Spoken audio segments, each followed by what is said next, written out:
Hello friend, मेरे team new blog में आपका स्वागत। उम्मीद करते हैं आप लोग अच्छे होंगे, मस्त होंगे, स्वस्थ होंगे। आइए, आप लोग का सावन का महीना चल रहा है, आप लोग को भोले बाबा का एक सॉन्ग सुना रहे हैं, अच्छा लगेगा तो कमेंट कीजिएगा, सब्सक्राइब कीजिएगा, लाइक कीजिएगा, शेयर कीजिएगा। क्या नाम? हरे बनल रहे नई हरवाए बाबा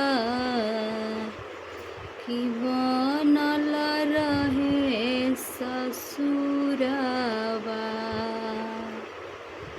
कि ऐसन बरवा दिहतिए बाबा सजल रहे से नूरवा।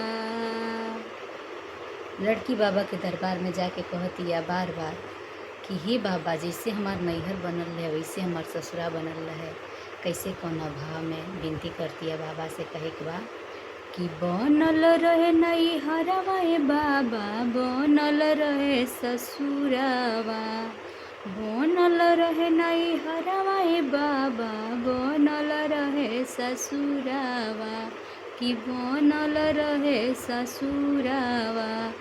ऐसन बरवा दिहतिए बाबा सोजल रहे सिनुरावा, ऐसन बरवा दिहतिए बाबा सोजल रहे सिनुरावा।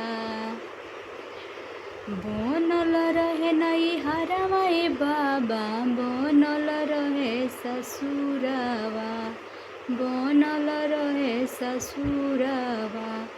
ऐसन बरवा दिहतिए बाबा सोजल रहे सिनुरावा कि नैहर में मांगी भाई रे भतीजवा कि ससुरा में लौरा देवरावा। नैहर में मांगी भाई रे भतीजवा, ससुरा में लौरा देवरावा।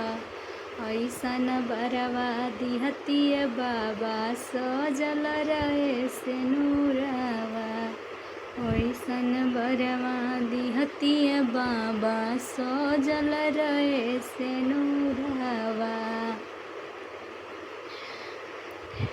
कि राजा दशरथ जैसन ससुर वर मांगी, राम जी जैसन दुल्हावा, कि राम जी जैसन दुल्हावा।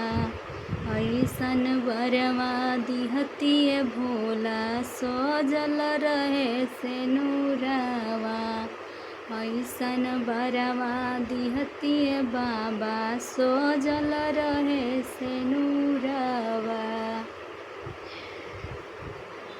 कि रानी कुशले सासु बर मांगी, बाबा हो पसारी के आचारावा, कि हम हो पसारी के आचारावा।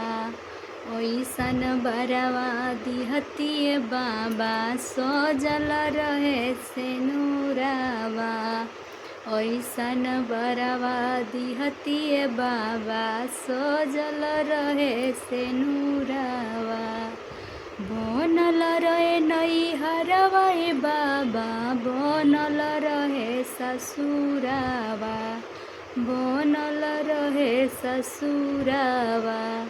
ऐसन बरवा दिहतिए बाबा सोजल रहे सिनुरावा, ऐसन बरवा दिहतिए बाबा सजल रहे सिनुरावा।